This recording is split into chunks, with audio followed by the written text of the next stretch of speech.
This boy and girl are going to be well equipped when the time comes to take their places as worthy members of adult society.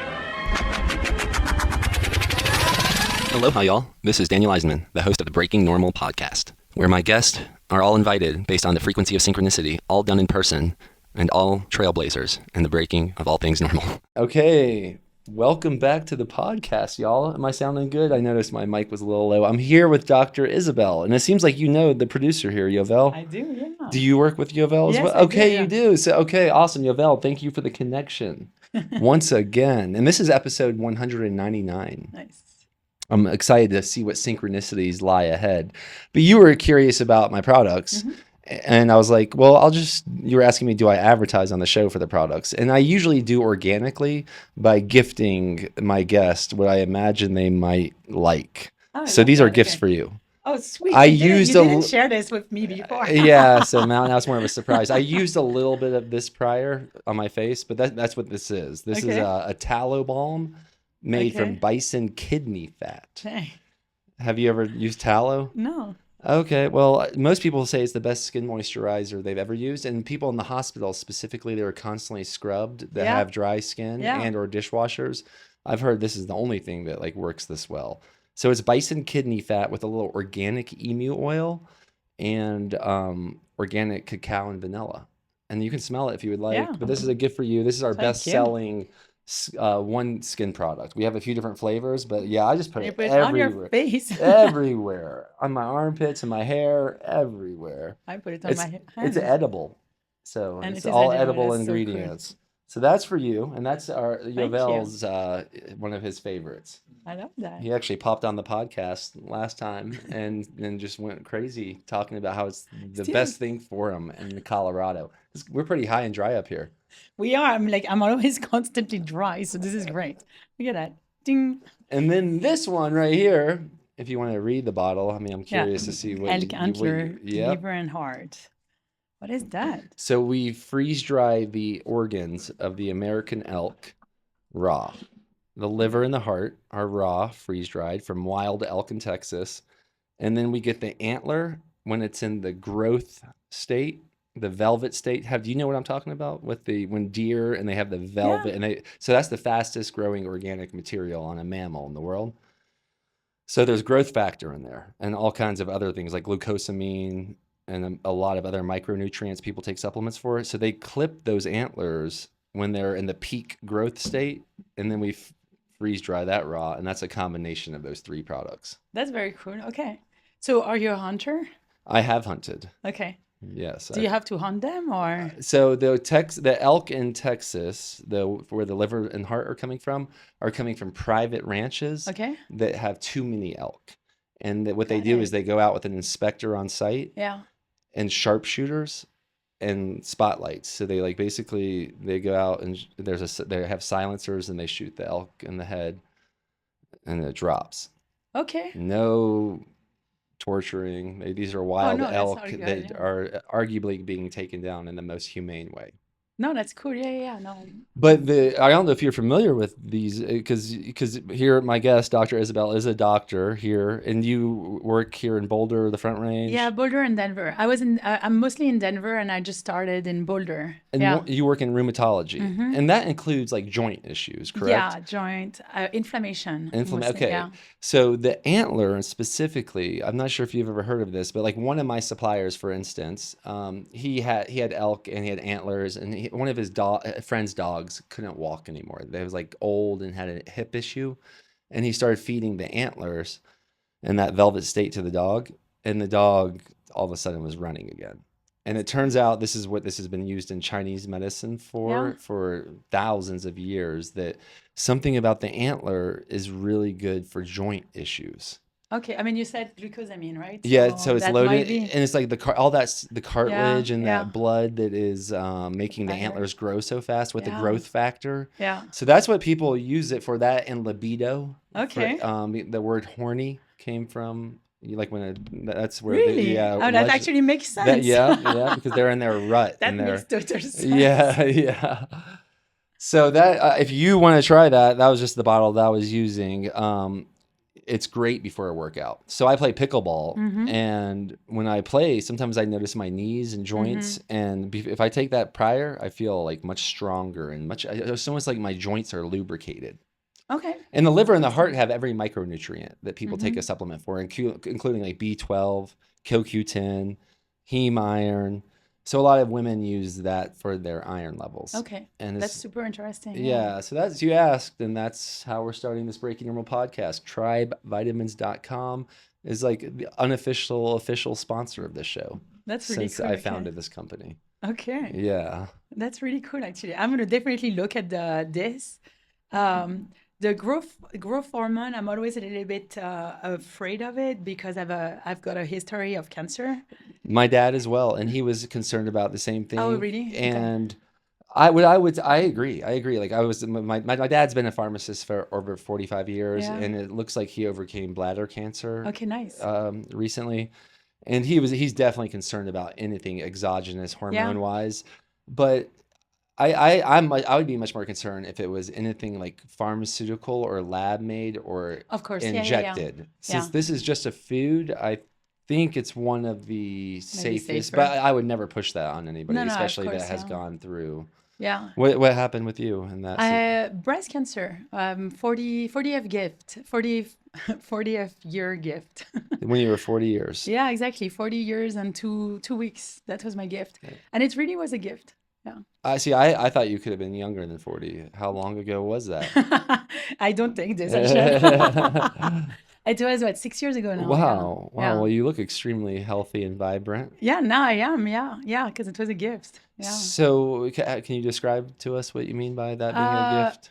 So, I don't know, yeah, that's pretty personal. And you were talking about authenticity, and I guess I always put vulnerability with authenticity. So I had the most cliche thing that can happen, which is like I had a midlife crisis at 40, a little bit before 40 actually, like maybe 1 month before my 40th birthday. I had a midlife crisis of what am I doing? So I was a physician in a very good institution doing research, married, 2 kids, and on paper it looked really amazing, and I had to work for that. And then suddenly I'm like, this is awful. I'm super unhappy. This is not what I want. I don't even know what I want. And I remember talking to my, so I come from France, and I reached out to my French friends, and I was like, I'm such a cliche. And one of my very good friends was like, well, there's a reason why cliche is called like that, is that it's pretty common. So you should not feel guilty about being common. And I was getting out of my midlife crisis by thinking I'm going to divorce when I saw a big mass on my breast. And so the divorce, you said you were going to... I was going to divorce. You were going to divorce. I mean, I was thinking of divorcing. Okay. And like anything like that, it takes a while to decide. Okay. The end of the story is after I was diagnosed, and after I went into remission, I actually decided that, yeah, we've tried everything, including a cancer. So, we're very good friends, but we're divorced. Wow. Yeah, and it's actually it's a funny story because I had decided that I was going to France as a gift to myself, and I saw the mass on a Saturday. I got it biopsied on Tuesday, and I still went on a Wednesday to France, or was it Tuesday night? I went after the biopsy to France, and I got my diagnosis in France, surrounded by my friends, family, and instead of being sad, one of my friends started just laughing at me and just like, oh, look at you, you're not doing a regular midlife crisis, you're not cliche anymore. And I'm like, oh no, what did I do? Wow. So yeah, and that changed. I was telling you, it's a gift that changed my life for the better, honestly. Someone told me that I bought my freedom at a high price, and I remember telling him, no, not a high price. And then I was like, hold on, it was a high price, but it was so worth it. So yeah. Wow. I mean, I want to understand more. So did you divorce after going through the remission? Like you had the idea of divorcing, then you found that you had cancer, and then you went through that Yeah, and healed through that, and then divorced. Yeah. Yeah, Wow. pretty much. Yeah. Wow. We tried everything. You know what? It's kind of, I'm not a quitter, and my ex-husband is not a quitter. And basically we're like, we're gonna try it all. We're gonna try everything. And so we went to many therapists, and we tried a lot, and ultimately we had grown apart. And so, yeah, we divorced. And the judge that signed the paper was like, "Wow, are you sure?" Because we actually get along. Was this in France or No, was no, this it's in? here. Yeah, it's here. Okay. And he's the reason I came to the US. Yeah, So he's yeah. American. Indian. I met him in India, and he was coming to the US. Wow. I know, right? Like the word is so India, smart. like, So I met him in India. He's Indian. He's the wow. smartest physician I've ever met. Wow. What kind of physician is he? He's a nephrologist, a kidney doctor. Yeah, Wow. he's super, Does he super practice smart. here as well? Wow. Yeah, Wow. Okay. yeah, and that's the thing, right? It's when you're realizing that you only have one life, and your life is actually pretty short. And it was stage 4, so I had. When you got the diagnosis, it was, Yeah, there oh, was metastasis to the liver and the bone. So this time I was like, okay, you've got my attention. I'm listening. What's going on? I didn't know if I was going to make it. And when you're so close to death, I think you're a lot more authentic. You don't care about the ego.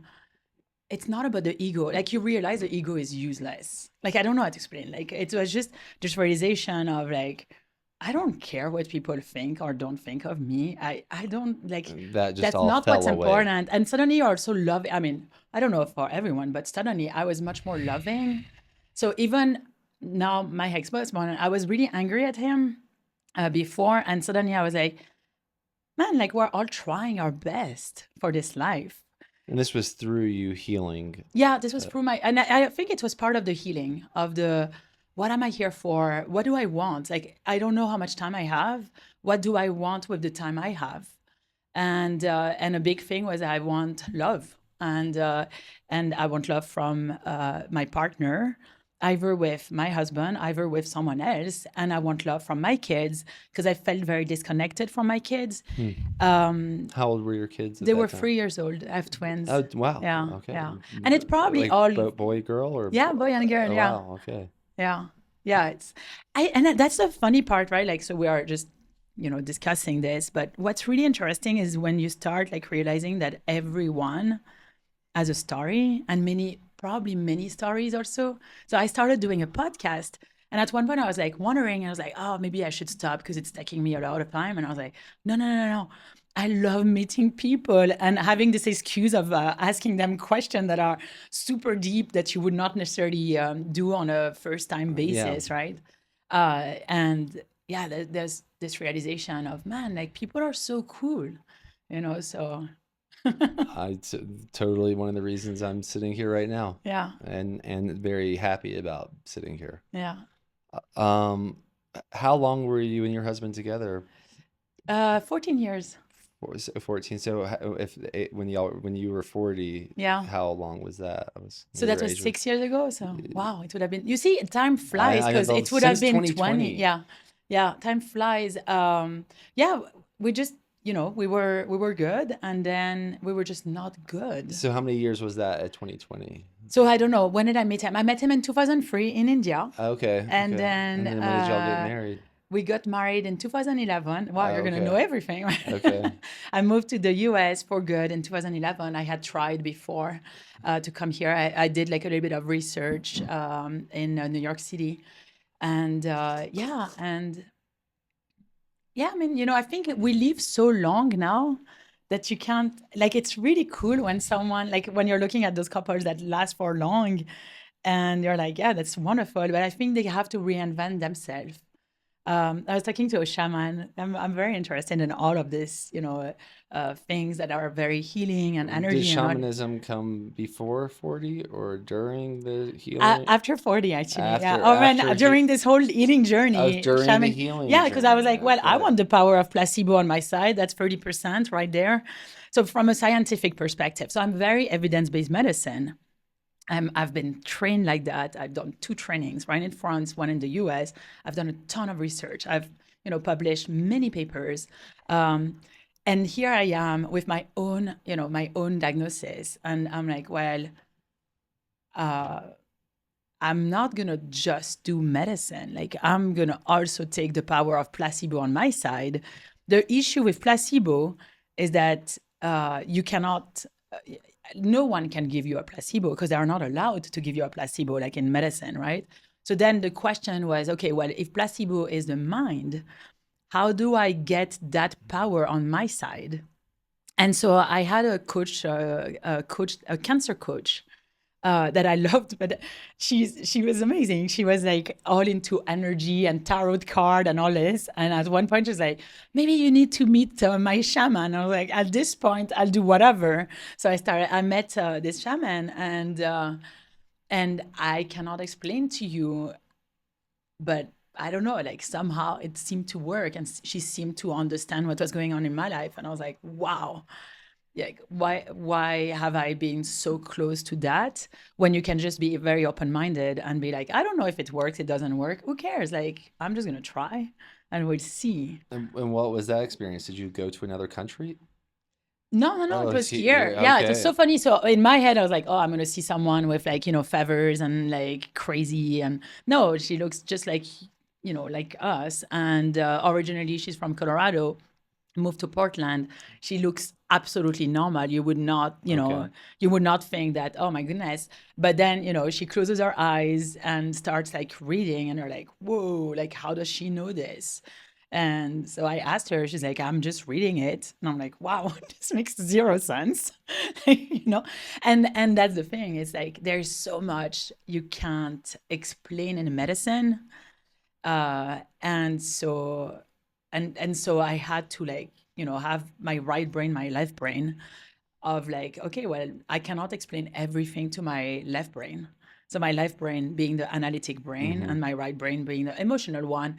And I'm like constantly fighting. And at one point I was like, just live. It's okay. Like just live it through it. And it's okay. It's an experience.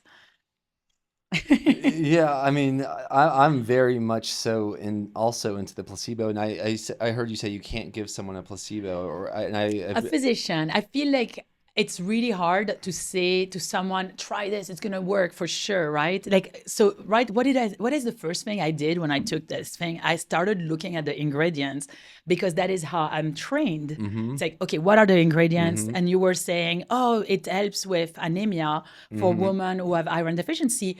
I'm like, oh, well, yeah, that makes sense. There's liver. Mm-hmm. In the liver, there's a ton of iron because that's where you stock it, and so you reserve it, right? And so it's like, oh, this is my left brain, this is my analytic brain Mm-hmm. of, okay, now that makes sense. I would recommend this to patients who have iron deficiency. Makes total sense. And the issue is that and I've done 17 years of training, right? When you're so it's not brainwashed because that is not how we are being taught, but we are being taught a certain way, which is a way of look at the data, evidence-based medicine. If there's not evidence-based, then you cannot believe it. Like you should not believe it. And this is how our patients are coming to us technically, right? They're like, we want evidence-based medicine. And the problem is that we're losing the human piece of it, the mommy piece of it. I almost like the maternal piece of it, right? Or the paternal piece of it, which is very much maybe placebo. I don't know.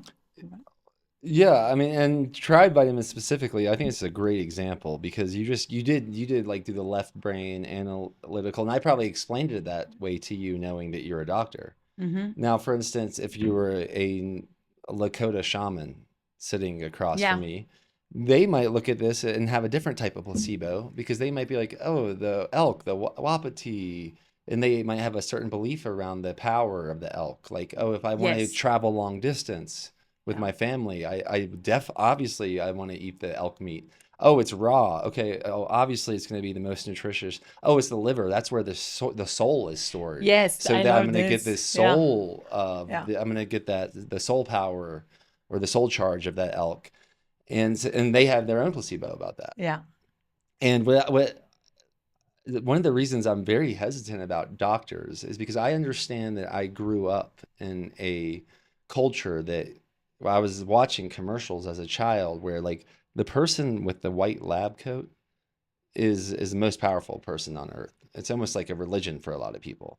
Yeah, I don't know that that's true anymore, unfortunately. Yeah, after COVID, I think things have changed. You think it's COVID? I think it was before. Yeah, whatever the shift is. Yeah. But I do think a lot of people, like especially my parents' age, when someone tells them something, if they're a doctor, a medical doctor that has lots of years and lots of patients under their belt, I am just concerned about the power of those words.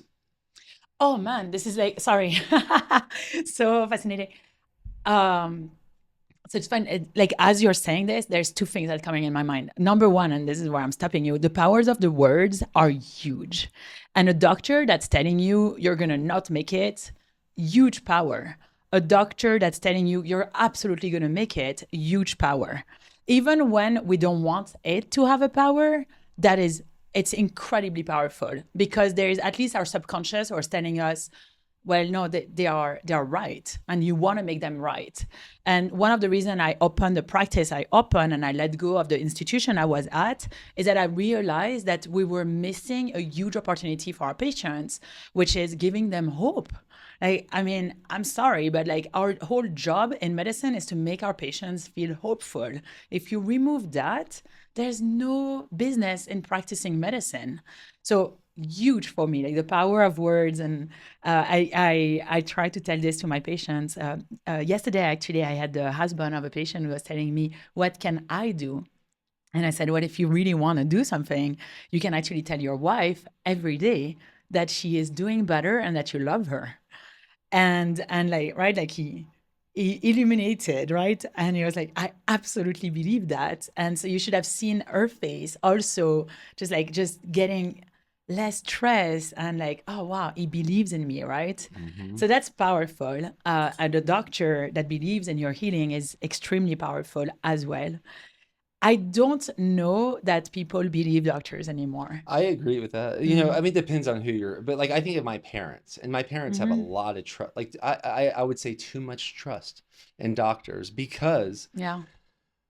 for instance, like cholesterol, they have beliefs around cholesterol that now is like seems like the general ideas around cholesterol are shifting again. They're changing again. Yeah. But so this doctor at one point in their life may have gotten someone like my parents on statins, for instance, or some other kind of prescription that it may have not been what's best for them, but the doctor thought it at the time. Maybe at the time, yeah. And my parents will believe what the doctor says. Yeah. And this is concerning to me about medicine, Western medicine. Yeah, well, so I get you. And at the same time, I think you have to go with what data there is at the time. So if you really think about it, there's not a lot of options, right? So, I mean, there is options, but there are studies, right? So like as a rheumatologist, this is what I would tell my patient. I would like, well, we know that healing naturally is very hard because if we could heal naturally, you would not be in front of me right now, right? We also know that the treatments we have are extremely powerful to the point that a patient that would have rheumatoid arthritis, which is a very inflammatory condition that affects the joint, but also affects, all of their organs potentially, right? We now can put our patients into full remission. Before, there was not much of remission possible without actually causing a ton of damage. But we only had 2 or 3 treatments then. And if you didn't have treatment, you were very likely to deform your joint and to have a pretty horrible life, actually, with a ton of pain. Now we can get them in remission faster. The data we have is the data we have. And now we have like 20 years of data or sometimes 30 years of data with biologics, for example. And all of the questions that our patients are asking, we can put those into clinical trial and get them answered in the long term, but it's going to take some time, right? But I think, like physicians right now, because we're not trusted inherently, just because we're doctors, we have to have this data and share this data with our patients, right? And so that's the only thing you can say is you can say, well, there is this or that study, and this is what it found. And it works for this type of patients. It probably will work for you because you are, like those And patients. then there comes the placebo. Well, because some people... Because it's against placebo. Like those studies, usually I the know, good but I'm ones saying are for the against. person that trusts in the doctor and they hear this from the doctor that trusts in these studies, then there's Well, potentially healing taking place right totally, there. absolutely. So that's actually a very interesting point. What you're sharing, like what you're saying, is that you can do it two ways.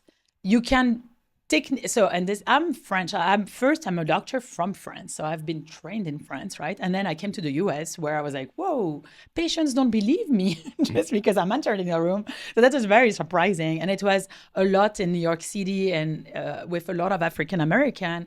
So then I learned about the history of African American and the doctors in this country. Man, And I was like, whoa, whoa. I would not believe me either. Yeah. so so then, you build the trust and it does work, right? But you can do it with, here are all of the side effects that you potentially could have, and I'm not completely sure that this is going to work for you. In fact, it's only working in 40% of the time. So that's not super reassuring. Hmm. Or there is this other way, which is like, look, the chances of you responding to this are extremely high. And yeah, here is what I need to share when it comes to potential side effect, but that doesn't mean you're going to have it, Hmm. right? And so there's those two ways of approaching this. And I personally, as a patient, I would rather have the second way, which is like, give me hope. Give me hope. We all know the moment I put something in my mouth, there is a potential risk, like even food, right? Hmm. So um, I'm big on trying to get the power of hope on the side of my patients, because my goal is for them to be in full remission, get to full remission, and then back off of treatment. That's the goal. It's like as many treatment as you need to have a totally, completely normal life. Yeah, and I do want to applaud you. You have a pretty amazingly authentic way of communicating, especially for a medical doctor. Especially So for, which is what we should all be, by the way. But you know, yeah, well, I haven't gone to many doctors in a while, but I remember growing up and going to them and thinking it's just I was always like, I don't know, they just treat me like not like a human. yeah, I agree. I that's why, and it's getting worse and worse. It's super annoying. Do you know that there are studies? It's really cool. Mhm. They did some really good studies looking at the difference between women and men, doctor, and the outcome of their patients. So they first did it in medicine, where the idea is that there's potentially more placebo effect, Hmm. and woman physician, actually the patients of woman physician had a better outcome. Okay, then and one of the reason anyone has experienced that, very often women have a tendency to ask question about your life, Be like what's more going. naturally nurturing. Exactly, yeah. And there is something to be said if someone's going under a sincere health issue. I think they're craving their mom. Yeah, actually. Oh, then that's funny because I was just talking about this with a coach of mine. Yeah. So a mentor, actually. But all right, so there's that. And then they did the study, and I think it was published in the JAMA, which is a really big journal. It's very hard to get published. And they looked at the same type of study, but this time in surgery. Same outcome. If you have surgery from a woman, you have more chance of doing better.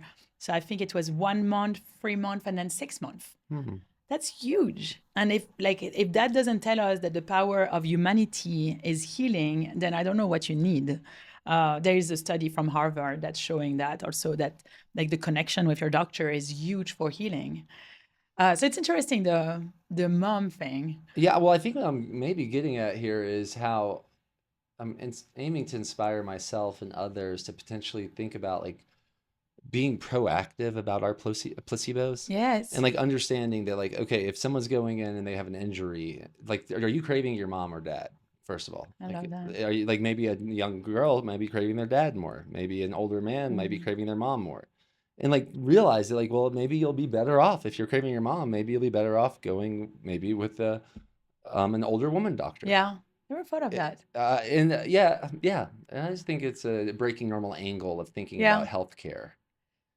I mean, I do love this idea that that there is this sort of maternal or father figure Hmm. in medicine, and I do think that that has a huge that has a huge potential impact.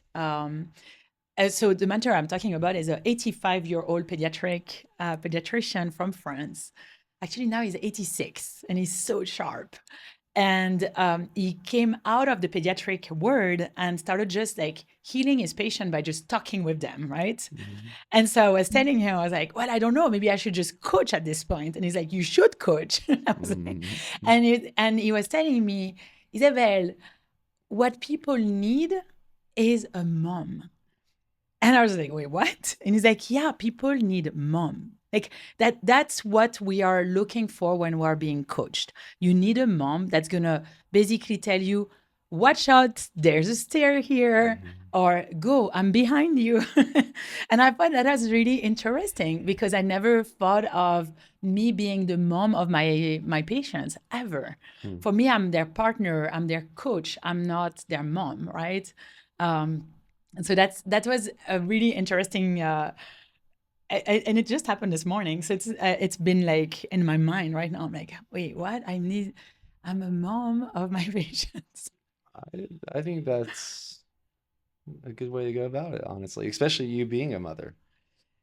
Yeah, but it's funny because I'm not embracing the motherhood I'm as wondering much. if Yeah, that's what's it's weird. I'm embracing the coaching, and I'm for my kids.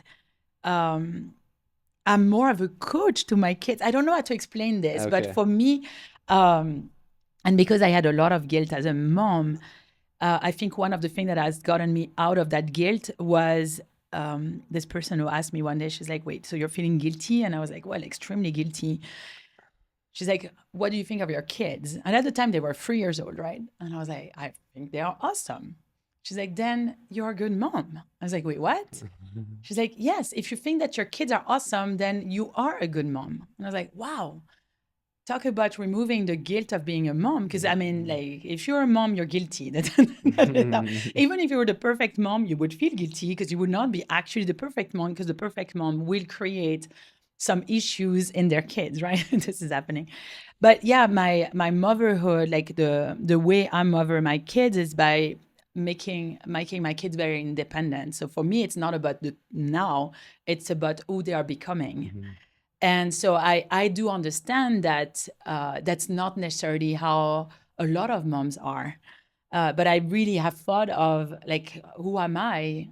And like, I cannot be this nurturing person, like with the boo-boo and all this, like, oh, you have a boo-boo. Or like when my kids learn how to walk, I remember like just clapping when they were falling, because I was like, I do not want to be scared. So they would fall. And at one point, I remember my son, he would like fall and just clap on his own. That's so much better than like rushing. It's hilarious. I've had a few times when I, like Davina, my daughter, fell, and then other people would be like, oh my God. Yeah, And I'm like, exactly. no, don't do that to her. Don't let her figure Exactly. that Yeah. out, please. Yeah, exactly. And I'm so low. Yeah. But it is funny because like the first reaction is like, no, are they gonna hurt themselves? You know, and you're like, yay. I like that placebo. That's a kind of a Yeah, exactly. It's a mindset. And that's the thing. I don't know that so I think, as I'm hearing you talk about placebo, I think that we're using this word and it has this connotation that's a little bit negative in medicine, when really it's about mindset.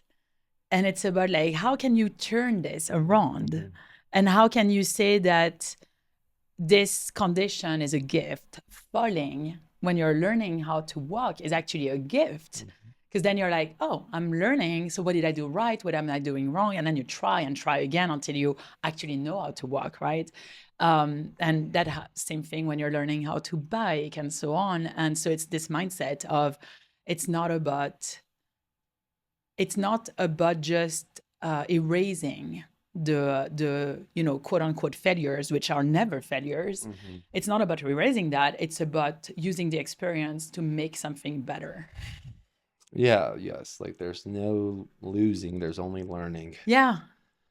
And I guess I think about people like that tell these stories about their doctor told them they only had 4 months to live. Do doctors say things like that I to hate people? doctors who say that. That's allowed. Like That, literally, you can. That's I legally cannot allowed. believe that they say that. I got really mad internally because I never actually confronted them. I sent one of my, I sent, I sent one of my friend to a neurologist that I love, and I had seen the diagnosis. It was not looking good. It's a degenerative neurologic disorder, and she came back crying, and she's like, "Well, she gave me 2 years." And I got so mad because I was like, who are you to know the time that someone has? That's what I'm saying. And the issue is that for the 2 years coming, that like she made a prediction right. And at the end, when she decided to basically do a assisted, what do you call that? Assisted death or whatever it's called. I don't know. She basically said, well, she was right. And I was like, well, you made her right. And there was nothing I could say because I'm not a neurologist. There was nothing I could say to change her mind. And I'm absolutely certain that it went exactly that exact same time because it was told to her, you only have this amount of time. And I'm so mad. And there's nothing you can do except, I mean, I don't know. It's to me it's a death sentence, and we are not allowed to do that, and I don't there's nothing I can do in that case, right? Who am I to tell the doctors, like, who are you to do this? Who are you to do this? I can do it with my patient, which is like, you're going to do fine, and everyone is going to do fine, especially in rheumatology. And I'm so mad at doctors who do that. Yeah, well, I'm happy that you are mad about that, and Yeah. it's great to hear a doctor This is express ridiculous. frustration about it, and that's part of my frustration about the medical space, and that's why I'm like very careful about who especially when it comes to a dentist or a doctor who I allow potentially to project onto someone like my daughter. And it seems like we might be on the same page, but I am the same way. I'm like, who is anybody to project Totally. anything negative onto anybody, especially if you're on the power position. And I mean, 100%. I do say if you're legally obliged to state the certain We are data, not. But that's BS. but if We're I was not. going to be a doctor, and I took the MCATs. Yeah. I was pretty mad, and I thought about it. If I was going to be a doctor, the only thing I would allow, and I aim to live my life like this, but I aim to never project anything negative onto Totally. anyone. If I'm ever going to project anything, I aim to make it positive. Totally. And then, okay, so here's the thing that's really funny, right? Why was I so into wanting placebo on my side when I got diagnosed? Because I had learned actually very early before. We were so I was at National Jewish, which is a lung hospital. So we did see a lot of interstitial lung disease. So the pulmonary, like the lung effects of inflammatory arthritis. So, right. So potentially the ones that are the most serious, right? So we saw a lot. And all of my patients were doing amazing. When I handed over my practice to my colleagues, 99% of my patients were in full remission. They were perfect, to the point that I told everyone, you're doing great. You don't have to come with me, right? I'm leaving, but you're doing great. I got you where you're supposed to get, and you're going to continue like this, right? And so I remember a discussion in the room with other of my doctor's colleagues, and they were like, oh yeah, we have death all of the time. I'm like, what do you mean? It's rheumatology. What do you mean you have death? She's like, yeah, I mean, as long, like, not, the other week, one of my patients died, and I was like, what do you mean? Like, this is rheumatologic disease. We don't cure them, but we put them in remission. And so then I'm hearing this from like 3 other colleagues, and I'm like, wait, what? Like, it never came into my mind that patients in rheumatology can die, ever. And suddenly I'm hearing it from other colleagues. And the difference is that I never believed, and I still don't believe, that a patient with a rheumatologic disorder should die. Ever. No reason for it. They will die of other reason, not of my conditions, right? But somehow my other colleagues believe that they could die. So I think they give up hope. And because they give up hope, at one point, the patient also gives up, right? And that's the issue because, right? Like, so I had a patient, one of my latest patients at National Jewish had a transplant of her lungs. Okay. And she made a point of seeing me. She was perfect. So this is a woman that's 80. You know, we are starting to doing transplant older and older and older because we're actually looking younger and younger. Okay. And we can do, perfect. No complication whatsoever, perfect. Having a normal life at high altitude. And you're like, well, there is a power, like medicine is very powerful, but we've gotta try it. Like if you're not giving the different options that we have in our really powerful medical world, then you're actually not offering the best to your patients. And that's how I see it. So but it's interesting. It's the power of the words and the power of our trust in the healing of our patients is huge. And I don't know. I remember telling, I did a grand rounds and I shared my story, which is that I healed when so there's a lot of my colleagues that I couldn't continue to see during my healing journey because they were like, why are you still working? And I was like, because I love it. And also, as far as I know, I have more energy than you. So I continued to rock climb during chemo and all this. Like I had a totally normal life. I was working less and having more fun in my life. That's probably the difference, right? But yeah, realizing that the power of, they thought that if it had been them, they would not have made it. They thought that if it had been them, they would go on a island. I was like, what's the fun in that? Like going in an island. That it's fun if I have my friends and family there, but otherwise there's no point. But yeah, it's I think we have to remember that we're dealing with human beings, and that they are sometimes, I think they are not realizing that their job is to give hope. And so Yeah, I'm happy we're having this conversation, and I trust that other people in the field are tuning in and considering it, because I'm just so fascinated by the medicine, and then maybe a shaman would, maybe it's like an unknown shamanism. It's because these doctors can be more powerful than like religious figures in certain people's lives.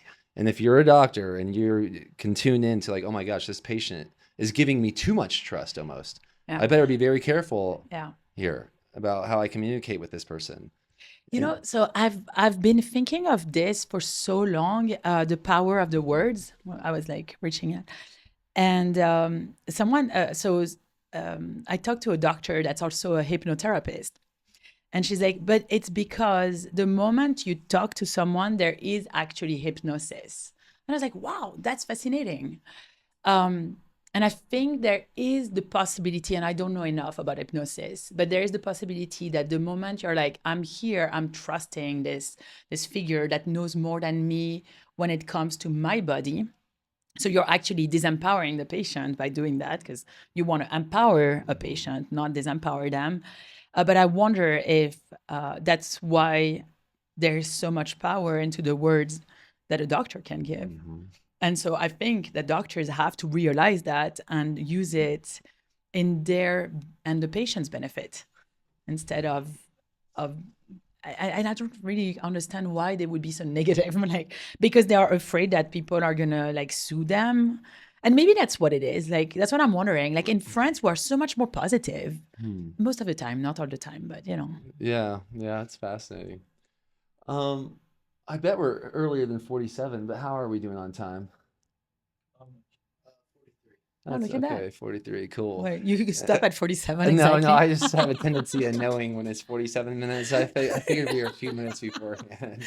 I try to keep them between 44 minutes and an hour and 11. That's like my that's little so funny. aim. I don't have much of another aim of being like letting what seems to want to come through us. Yeah. Holding space for that. But I did bring those 10 questions. Oh, This might have more to do with your practice and everything. Let's do How it. do people follow you? I mean, I'm sure people just listen to you for those 43 minutes and we're like, wow, maybe they want to even be your patient. Yeah. What's the way for people to do that before I ask you some popcorn questions? Yeah.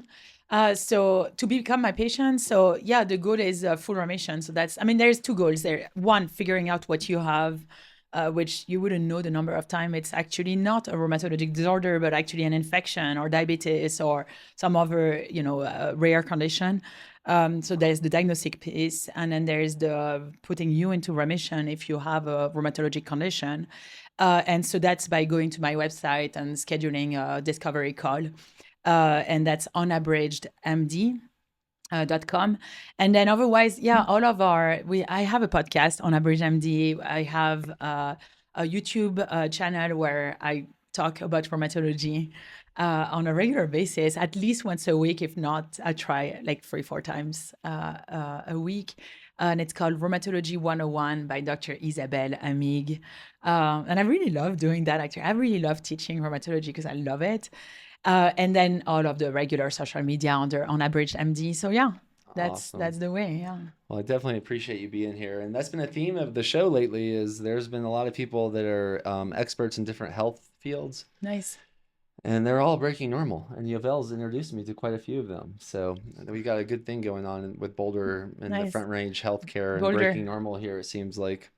All right, so the idea here is to answer these questions, just like real 30-second answers if you can. Okay. All right. So number one, what is the number one myth about rheumatology that's keeping people from remission? Can you repeat that one? What's the number one myth about rheumatology that's keeping people from remission? Oh, wow. That it's okay to being just okay.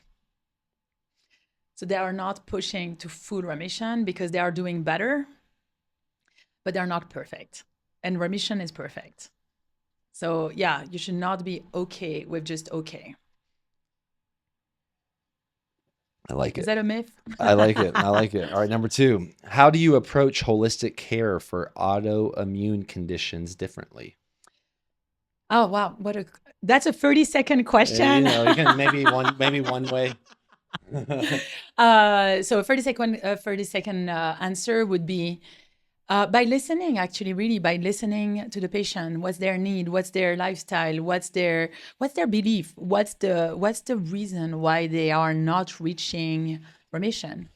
That's holistic. For me, it's really about a human experience. So yeah, that's my holistic way. Awesome. What's one lab test most patients overlook that could change everything? I don't think people overlook any autoimmune labs.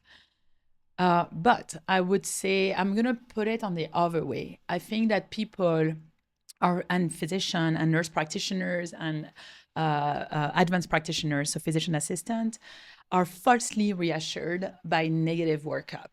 And then you absolutely can have a rheumatologic condition that's very inflammatory with absolutely normal labs. That's interesting. Wow. Gout gets so much misinformation. What's the biggest misconception you hear? The biggest one for me would be that people think that they can have that they cannot be in full remission from it. So like they live with gout and they're okay to live with gout when really we have like super good treatment to get them to not have to deal with this ever again and have a totally normal, like whatever they want to eat. I mean, in general, I try to help them eat better. But the truth is that we have incredibly good medications and it doesn't have to be crazy, like fancy. Okay. Wow. What mindset shift do people need for long-term autoimmune healing? Oh, wow. So I have so many in this one, but I think the most, as someone that has worked in rheumatology for more than 20 years now, I think the biggest one would be to listen to your body and to being very kind. One of the things that I find often is that they're like, oh, I'm so upset, right? Like they're so upset with their bodies instead of being very open-minded and pausing and just asking, what do you need right now? What does my body need right now? To me, that would be the biggest one. There's so much more, but in 30 seconds, that would be the biggest one. Okay. Thank you. I like these answers. Thanks. Good. Okay. Man, this question is a little odd for me, but let's see if I can figure out how I'm going to ask it. What's like one of the most surprising stories you've heard in your free consultations? Or 90, I don't know if they're free or not, but your 90-minute consultations. Oh, okay. Sorry. My 90 or my free consultation? Either or. Is there any like stories you're like, this shocked you? Shock me. I don't know. I have like so many good stories. Like I could, write a book on good stories, but like in the free one day, I think I figured out what was going on by just listening. So I had like a 15 minutes discovery call. And basically, this patient had like joint pain, and suddenly I'm like, hold on, like, didn't you start this medication recently? Like, what have you started? And she's like, yeah, I started this new medication. And I'm like, when did this happen? She's like, oh my goodness, it happened just after. I was like, yeah, stop it and let's see. And I was like, I don't think you need me. So she stopped it. She actually let me know she was perfect. Wow. So that was really fun because it was like, 15 minutes, like figuring out what it is. That was kind of fun. I think the best one recently was this patient that had seen 15 other providers and comes to me, and his primary care physician was like, can you put him on biologic? So it's a very like immunosuppressive drug. And like he was being given steroids. And I told him like, something's off. Like this is not rheumatologic. This is something off. And he had already seen, like he had a rash, he had joint pain, and was not doing well. Like he had like very, very fatigue. So he had joint pain, fatigue, and a rash, a skin rash. And he had already seen a dermatologist. And I said, I think you need more biopsies on this skin rash. And I was like, this is, I think, something else. And fair enough, it was syphilis. Wow. It was really interesting. Wow. Does that rash show up on it's one of the mimicry. But wow. What's really cool, you're making that face, but I got super excited. You found out what was going on. I haven't not thought about for me, syphilis it was much. the coolest thing because what did I tell him? I said, this is the reason you haven't gotten better. It's because we keep giving you immunosuppression instead of giving you antibiotics. But here's the thing. The moment we give you antibiotics, we're going to actually cure you versus put you in remission. It's actually curing you. So he didn't need my help. I mean, he needed my help for those diagnosis moment, but then he didn't need my help after. So that's the latest one. I have like a ton. Like I made a diagnosis of diabetes in a young patient that also saw like, I don't know how many people. And I was like, wow, people don't take the time. Like it annoys me when I'm making a diagnosis that's not in my field. Because I'm like, yeah, this is great. I'm really good in rheumatology. I'm a very good doctor, no question. But still, like, I wish they didn't have to come to see me because then that would mean that, they are not bad. Like, I would hope that. But I think it's a system issue, right? I'm not upset at the physician per se. I think it's a system issue. Yeah. Yeah. Wow. Okay. How do you balance tech diagnostics with intuition and deep listening? Oh, sweet. I love that one. That's probably my favorite question that you've asked. So I think I have a lot of training. And so I do ask, like I do everything medical. And I make sure not to forget. I try not to forget any sort of diagnosis that's, getting my way, and I trust my intuition. So when I was telling you the story of the patient that ultimately had syphilis, or I had another patient, ultimately it was cancer, again, I got super excited because we're going to cure him versus remission, right? And he's doing super good, by the way. Nice. Both of them, really. And that's my intuition then. It's like something's off. And so then you go deeper, and this patient with the cancer diagnosis, he had already all the cancer screening. And I was like, something's off. We're going to go and we're going to do deeper.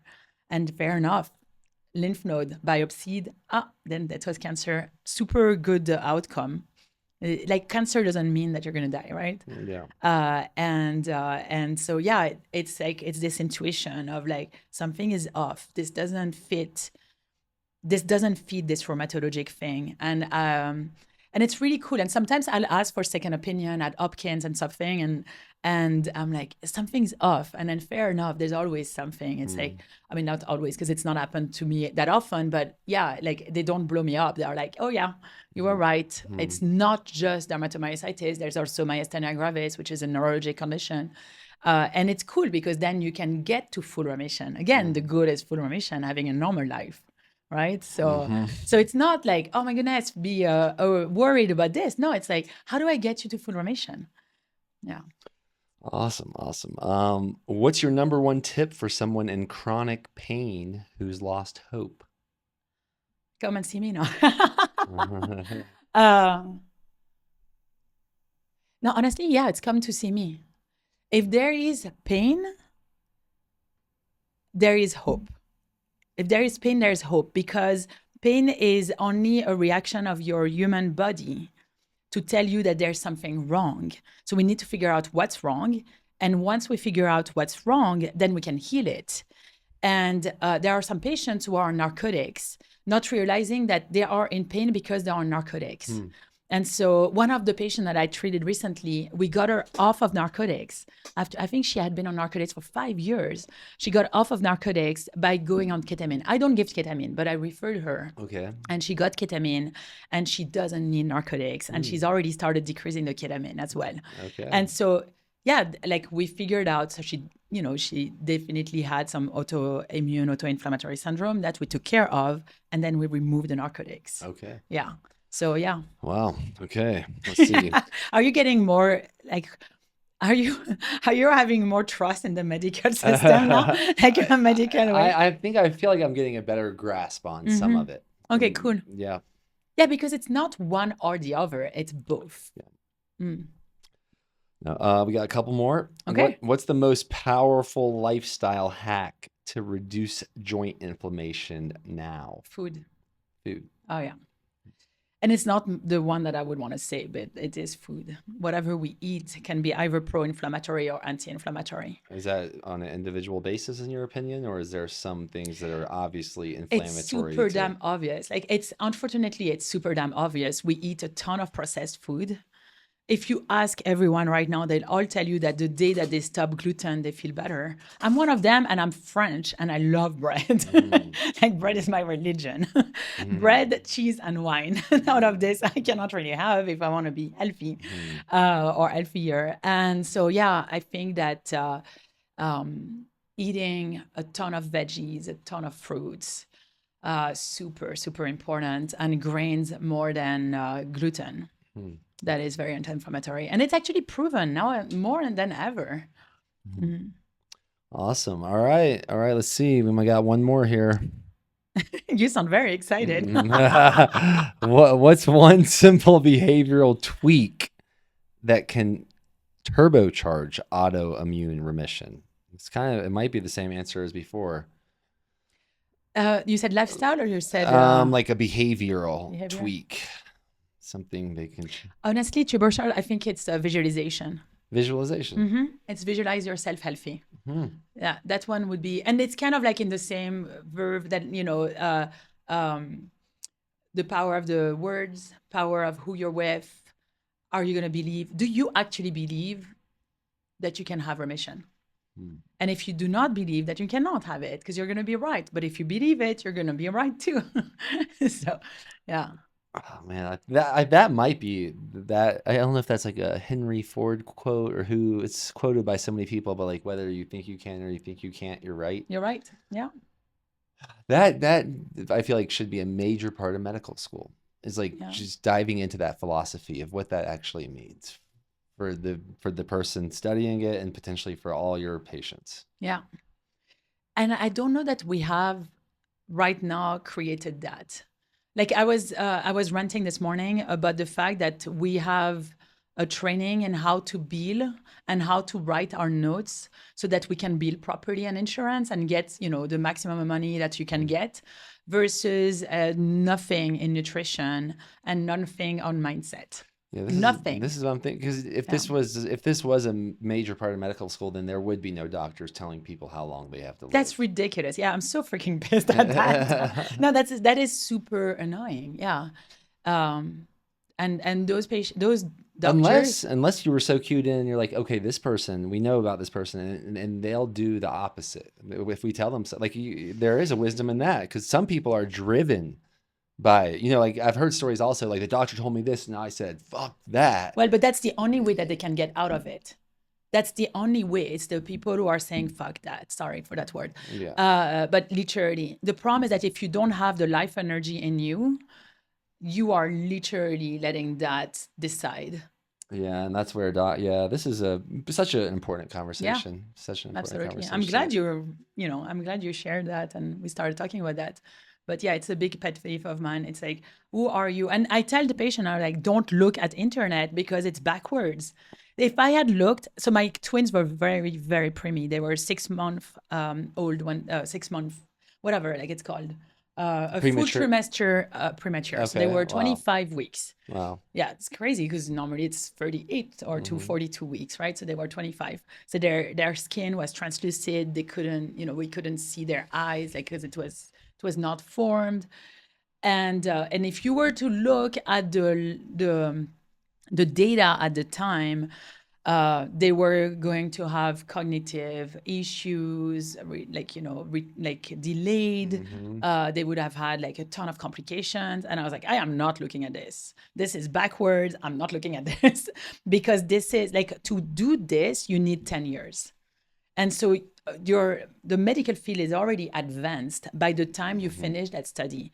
Same thing in oncology, same thing in rheumatology. So it's good for a doctor to have an idea of what's the outcome right now. Should we resuscitate? Should we keep in the NICU a kid that's 25 weaker or not, right? And until they had this data, they were not doing it. But now that they have this data, they're like, yeah, they are doing okay, and now we're gonna push, right? And I think that's the same thing. It's important for a physician to have this data, but it's not individualized. Like we can't treat a patient based on this. Not possible. And so we're always behind in the field of medicine if we look at internet. Always. Internet or, the studies. We're always behind. Wow, that is a major point. That's another major thing for us to consider. Thank you for that. Yeah. Thank you for all of this. Do you have any questions for me? No, no. What are you believing a little bit more the Western medicine world? Oh well, so I believe in what I believe in are certain doctors. Yeah, that's great. Yeah. Yeah, the field as a whole, I think it's about as broken as the education system as a whole, but I believe in certain teachers. Yeah, I like that actually. And I believe in certain schools. And maybe I'll find, maybe I'll believe in, but you have your own practice. That's, I respect. Like if I did go past the MCATs, I think I would have to do it that way as well. Yeah. Makes sense. So thanks for breaking normal and doing that. And thank you for this. This is awesome. I bet your patients have a ball with you. I love them. Yeah. And if I love them, they must love me somehow, right? Yeah. I love them. It's like the best thing I've ever done in my life. I love it. Yeah, it's just like honestly, just having like so much pleasure of helping people, being the best of them. I feel like a coach. I don't even feel like a physician. It's cool. That's awesome. Yeah, it's really cool. Thank you all. Keep right. breaking normal. Leave this review, and hey, if you have any more questions, reach out to her. Post them below wherever you're watching this. Keep breaking normal, y'all.